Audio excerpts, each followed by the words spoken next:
সুপ্রিয় দর্শক, শুভেচ্ছা। হাসিনাকে দিল্লি থেকে ফেরাতে ঢাকা থেকে চিঠি পাঠিয়েছে দিল্লি হাসিনাকে ফেরত আনার জন্য। ক্ষমতাচ্যুত প্রধানমন্ত্রীকে প্রত্যর্পণ চুক্তির আওতায় ফেরত চেয়ে ভারতকে কূটনৈতিক পত্র পাঠিয়েছে বাংলাদেশ এবং সেই কূটনৈতিক পত্রটি দিল্লি পেয়েছে, সেটা স্বীকার করেছে। গণ অভ্যুত্থানের সময়ে হত্যাকাণ্ড, 15 বছর গুম, ক্রসফায়ার, পিলখানা হত্যাকাণ্ডে এবং শাপলা চত্বরে হেফাজতে ইসলাম সমাবেশে হত্যাকাণ্ড, এসব বিষয়ে আন্তর্জাতিক অপরাধ ট্রাইব্যুনালে শেখ হাসিনা সহ 45 জনের বিরুদ্ধে অভিযোগ করা হয়েছে, মামলা করা হয়েছে এবং এই 45 জনকে আন্তর্জাতিক অপরাধ ট্রাইব্যুনাল থেকে নির্দেশ দেওয়া হয়েছে গ্রেপ্তার করার জন্য। কিন্তু এখনও শেখ হাসিনাকে গ্রেপ্তার করা হয় না। তবে অন্যান্য তার যে সাবেক কিছু মন্ত্রী এবং দলীয় উচ্চ পর্যায়ের নেতা ছিলেন, তাদের মধ্যে কেউ গ্রেপ্তার হয়েছে। হাসিনা গত 5ই আগস্ট বৈষম্য বিরোধী ছাত্র জনতার আন্দোলনের মুখে তিনি দেশ ছেড়ে দিল্লি পালিয়ে যান এবং সেই থেকে তিনি দিল্লিতে আসেন এবং দিল্লিতে বসে শেখ হাসিনা তার নিজের মতো করে বাংলাদেশ সম্পর্কে বিভিন্ন সময় বিভিন্ন রকম উস্কানিমূলক বক্তব্য দিয়েছেন। সেই বক্তব্য ভাইরাল হয়েছে ফেসবুকে। এই বক্তব্য নিয়ে সমালোচনা হয়েছে অনেক। তো শেখ হাসিনাকে দেশে ফিরিয়ে এনে যে তাকে বিচারের আওতায় নেওয়া হবে, এটা তো বিচারের ব্যাপার। এটা তো ওই উপদেষ্টা বলে দিল ফাঁসিতে ঝুলানো। এটা তো বিগত সরকার আমলে কেউ এরকম বলেছে যে তাকে ফাঁসিতে ঝুলানো হবে, তাকে এটা করা হবে, সেটা করা হবে, সেই রকম। তাহলে তো আদালতের উপর প্রভাব ফেলার মতো একটা ব্যাপার হয়ে যায়। তবে কি এই সরকারের কেউ আদালতের উপরে প্রভাব ফেলার চেষ্টা করছে? আসলে বিচার বিভাগে বিচার কি হয় সেটা আগাম তো আমরা কেউ বলতে পারবে না, সরকারেরও কেউ বলতে পারবে না। বিচারের কাঠগড়ায় দাঁড়ানোর পর সাক্ষী সহ প্রমাণাদি নেওয়া, আদালত প্রমাণের উপরে, সাক্ষীর উপর নির্ভর করে বিচারের রায় দিয়ে থাকে।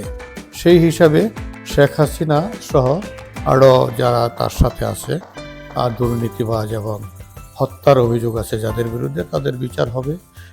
ছাত্র জনতার অভ্যুত্থানে ক্ষমতাচ্যুত প্রধানমন্ত্রী শেখ হাসিনাকে ফেরত চেয়ে ভারতের কাছে অনুরোধ জানিয়েছে বাংলাদেশ।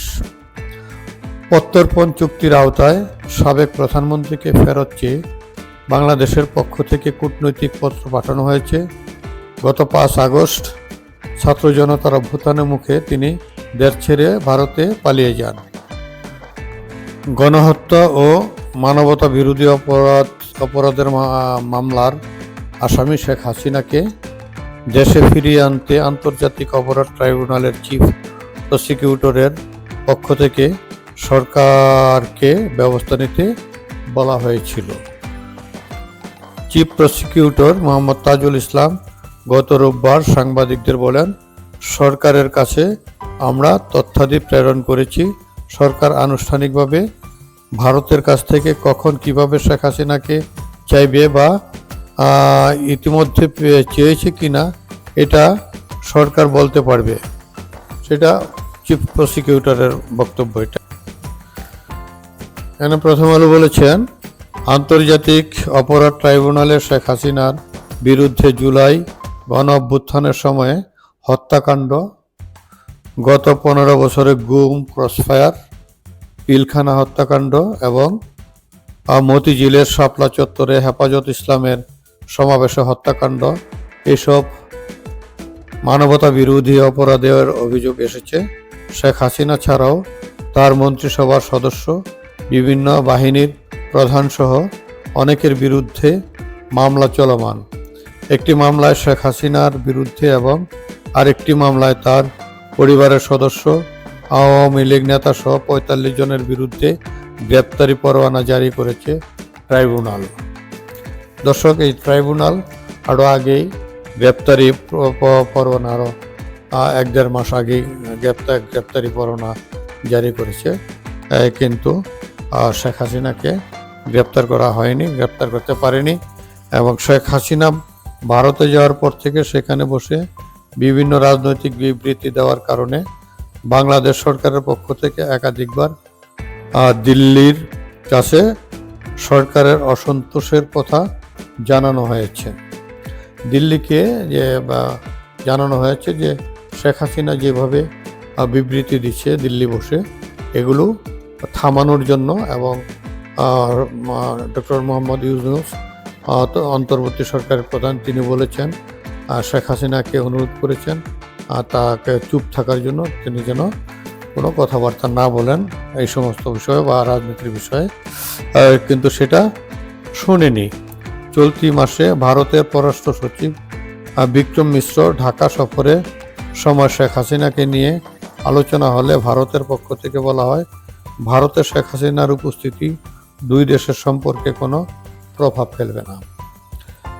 চলতি মাসে ভারতের যে পররাষ্ট্র সচিব বিক্রম মিশ্র এসেছিলেন, তিনি বলেছেন শেখ হাসিনার বিষয়ে যে শেখ হাসিনা যে তার মূল কথা ছিল শেখ হাসিনা যে বিবৃতি দিচ্ছেন, বিভিন্ন রকম কথাবার্তা বলছেন এই বাংলাদেশের সরকারের ব্যাপারে বা বাংলাদেশের ব্যাপারে, কিন্তু সেটা কোনো প্রভাব ফেলবে না। দর্শক, আমরা এখন অপেক্ষা করব শেখ হাসিনাকে যে দিল্লির কাছে ফেরত চেয়েছেন, দিল্লি কতটুকু সহায়তা করে বাংলাদেশ সরকারকে, সে অপেক্ষা আমাদের থাকতে হবে। এবং শেখ হাসিনাকে যদি ফিরিয়ে আনা হয় তাহলে তাকে বিচারের মুখোমুখি হবে। বিচারে যা হয় সেটাই একটা দৃষ্টান্ত হয়ে থাকবে হয়তো। দর্শক, ভালো থাকবেন।